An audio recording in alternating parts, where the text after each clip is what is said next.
যেই প্রজন্ম জেগে উঠেছে এই প্রজন্ম হারার জন্য জন্ম হয়নি এবং এই প্রজন্ম হারবে না। আমি আমার ছেলেকে নিয়ে এসেছি, আমার ছেলেকে আমি সঙ্গে করে নিয়ে এসেছি। আসো, সে নর্থ সাউথ ইউনিভার্সিটি ওয়েট করলে আমি লন্ডন থেকে আজকে আসছি, দিয়ে দিলাম তোমরা গুলি করো, গুলি করো।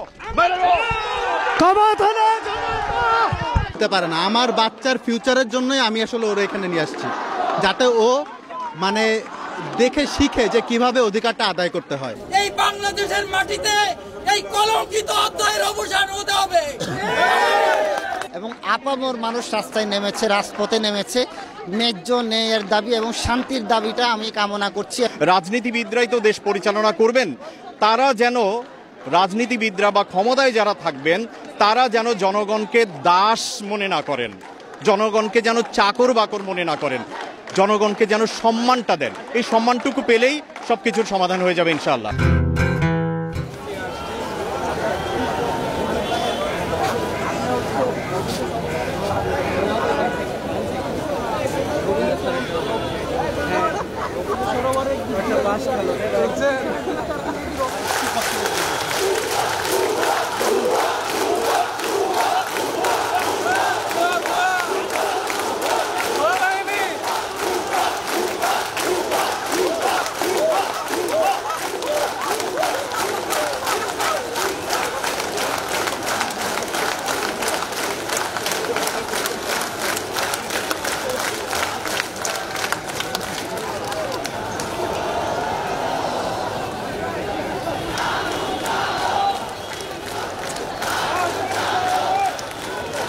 আমাদের সন্তানরা মেধার অধিকার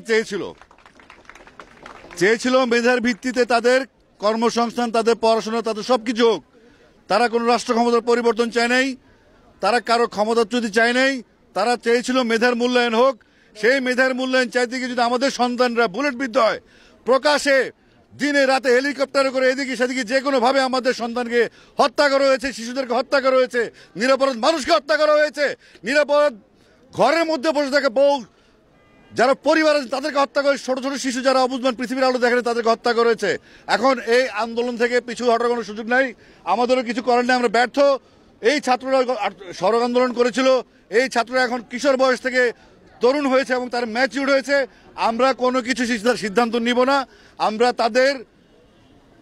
তাদের অনুগত হয়ে তাদের হুকুম মতো আমরা কাজ করব এবং আমি বিশ্বাস করি যেই প্রজন্ম জেগে উঠেছে এই প্রজন্ম হারার জন্য জন্ম হয়নি এবং এই প্রজন্ম হারবে না।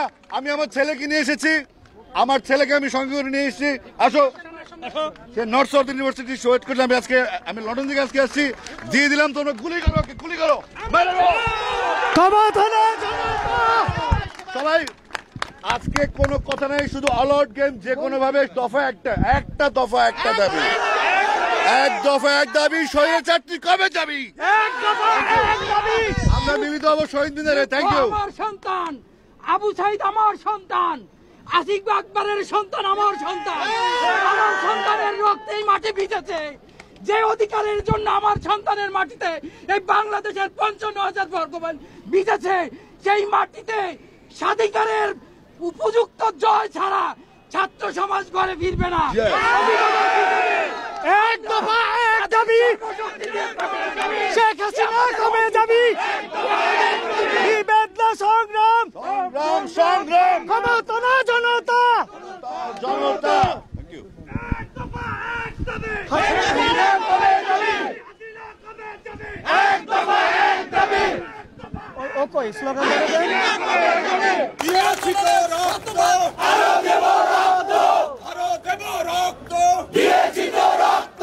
রক্তের বন্যায় ভেসে যাবে অন্যায়, ভেসে যাবে অন্যায়। রক্তের বন্যায়, রক্তের বন্যায় ভেসে যাবে অন্যায়। দেশের ইতিহাসে এই কলঙ্কিত অধ্যায় চিরকাল অক্ষুণ্ণ হয়ে থাকবে।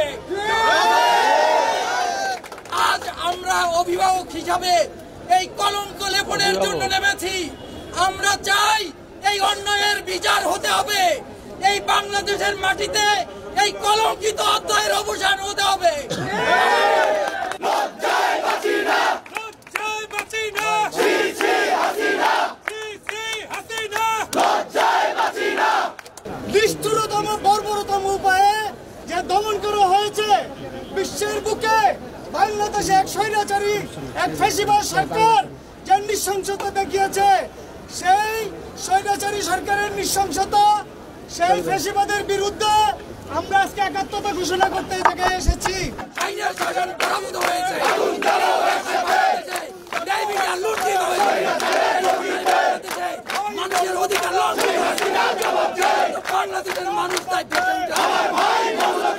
করা ছাড়া এই অন্যায় বাংলাদেশের মানুষ করে দিবে না।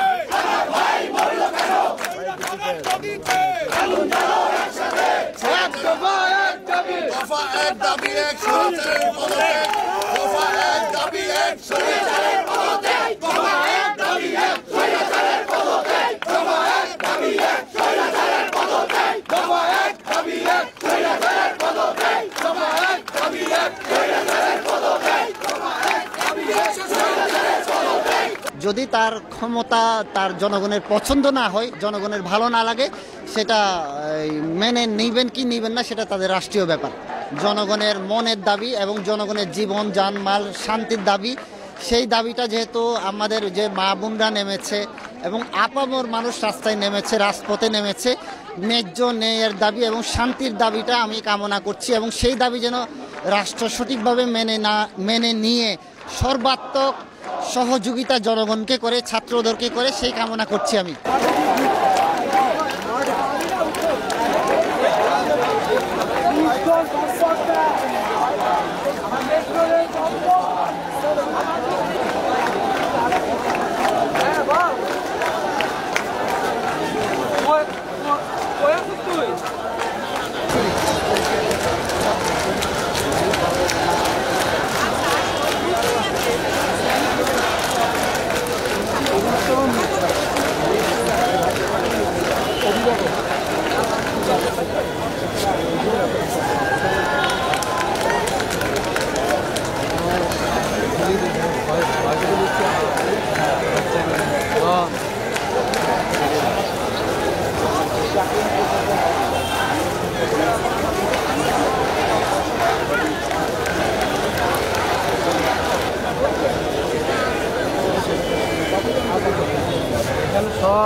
আসলে বিষয়টা হচ্ছে যে পুরো নেশন সিস্টেমের বিপক্ষে আসলে কথা বলছে, মানে এই সিস্টেম পাল্টাতে হবে। আমাদের যে কিছু মানে সিস্টেমের কিছু ঝামেলা আছে, কিছু ঘাটতি আছে, এই যে কথা বলার স্বাধীনতা, এই যে দুর্নীতি, নানা রকমের নানাবিধ যেই ঝামেলাগুলো, আসলে এই সিস্টেমের বিপক্ষেই কথা বলা বা সিস্টেমটাকে পরিবর্তন করবার জন্য দাবি দাওয়া পেশ করা। কিন্তু যখন যারা এই সিস্টেমটাকে নিয়ন্ত্রণ করেন তারা যখন এটা পাল্টাতে চান না, তারা যখন ওই অবস্থায় নিজেদেরকে রাখতে চান, তখন আসলে গণমানুষ বলতে বাধ্য হয় যে আপনাদেরকেই তাহলে আমাদের দরকার নাই, যেহেতু আমাদের দাবিগুলো আপনারা মানছেন না।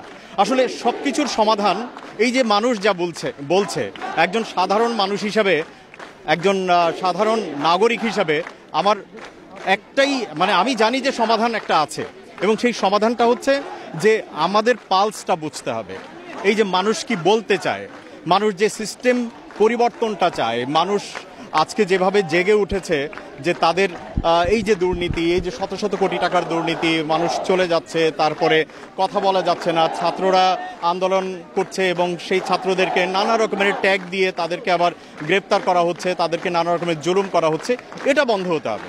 আচ্ছা, এই আন্দোলনে আমরা মাঠে কাজ করে যেটি দেখেছি যে এই আন্দোলন এখন অভিভাবকরা তাদের ছোট ছোট বাচ্চাদেরকে নিয়ে তারা এই আন্দোলনে শরিক হচ্ছে, তো এটিকে আপনি কিভাবে দেখছেন? না, আমি নিজেও তো একজন অভিভাবক। হ্যাঁ, আসলে ওই যে যেটা বললাম যে এখন এই আন্দোলনটা কিন্তু আর একটা জায়গায় নেই। মানুষের ভেতরে যে বিভিন্ন রকমের দাবি দেওয়া, বলতে না পারার যে কষ্টগুলো, কারণ দিন শেষে তো আমাদেরকে সরকারের কাছেই বা যারা ক্ষমতায় থাকেন, যারা কন্ট্রোল করেন, পাওয়ারটাকে কন্ট্রোল করেন, সিস্টেমটাকে যারা কন্ট্রোল করেন, তাদের কাছেই তো দিন শেষে আমাদের দাবি দেওয়া থাকে।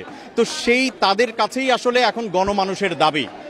এই দাবির পরিপ্রেক্ষিতে যদি এই সিস্টেমের পরিবর্তনটা হয়, শেষ পর্যন্ত যদি একটা আমূল পরিবর্তন আসে, যারা ক্ষমতায় থাকবেন, যারা দেশ পরিচালনা করবেন, আসলে দিন শেষে রাজনীতিবিদরাই তো দেশ পরিচালনা করবেন, তারা যেন, রাজনীতিবিদরা বা ক্ষমতায় যারা থাকবেন, তারা যেন জনগণকে দাস মনে না করেন, জনগণকে যেন চাকর বাকর মনে না করেন। জনগণকে যেন সম্মানটা দেন, এই সম্মানটুকু পেলেই সবকিছুর সমাধান হয়ে যাবে ইনশাআল্লাহ। I came here to definitely support the movement because ইদানিং last few days যে দেখেছেন যে অনেক স্টুডেন্টরা মারা গেছে because we raised our voice. We want justice for those who died. Now we want to make sure that at least something happens আমাদের এই মুভমেন্টে, because we have been seeing যে স্টুডেন্টদের মারতেছে because of what?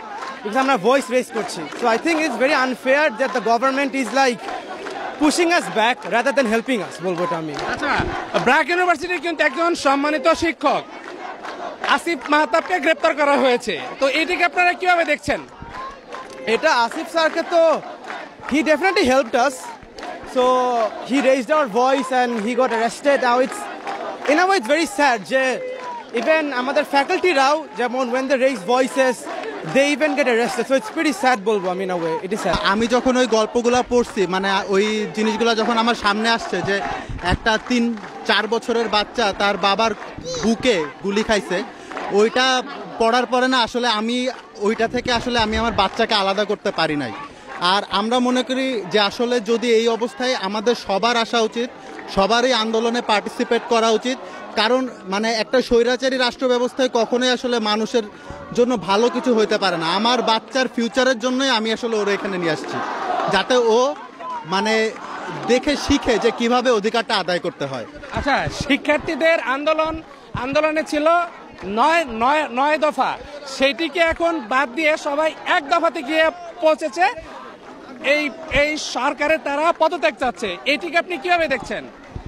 আচ্ছা, 9 দফা, প্রথম কথা 9 দফা মেনে নিলে কিন্তু 1 দফা আসতো না। 9 দফা কিন্তু মানা হয় নাই।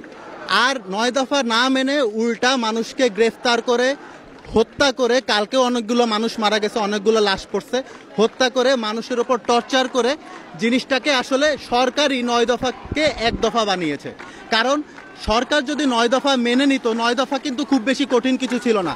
আমরা বাইরের রাষ্ট্রগুলোতে এগুলো অহরহ দেখি যে কোনো একটা মিসআপ হইলে একজন মন্ত্রী পদত্যাগ করতেছে, বাট ইনারা সিট আটকায় রেখে পড়ে আছেন এবং ইনারা আসলে কোনো কিছুই চেঞ্জ করতে চান না। সো আসলে 9 দফা মানুষ আসলে বুঝে গেছে যে আসলে এরা 9 দফার 1 দফাও পূরণ করবে না। এই কারণে এখন আর মানুষের কাছে আসলে আর আলটিমেটলি কোনো উপায় নাই। সাহসটা, ছেলের নাম সাহস আমার হাজবেন্ড অলরেডি বলেছে, কিন্তু ছেলের নাম সাহস হওয়া সত্ত্বেও পুরাটা সময় এই যে 2 সপ্তাহ ধরে যেই অবস্থা চলছে তাতে আসলে প্রচন্ড ভীত ছিলাম এবং প্রচন্ড লজ্জা লেগেছে। এই কারণে যে বাচ্চার নাম আমরা সাহস রাখতে পেরেছি, কিন্তু নিজেরা সাহস করে কখনো সত্য কথা বলতে পারিনি। আমাদের আগের যে জেনারেশন, আমাদের বাবা মায়েদের সবসময় হোল্ড ব্যাক করেছে, আমাদেরকে বলেছে নিজের কথা বলো না, সত্যি কথা বলো না, ঘরে থাকো, নিজেরটা বুঝো, দেশ ছেড়ে দাও। আমরা তো দেশ ছাড়তে পারিনি, আমরা তো সবাই দেশ ছাড়তে পারি না, আমাদের সবার সেই সুযোগও হয় না। নিজের সন্তান যেহেতু এই দুনিয়াতে আমরা এনেছি, এই দেশেই এনেছি, সেহেতু এই সন্তানটার জন্য একটা সুন্দর ভবিষ্যৎ আমরা চাই, এই দেশেই থাকতে চাই।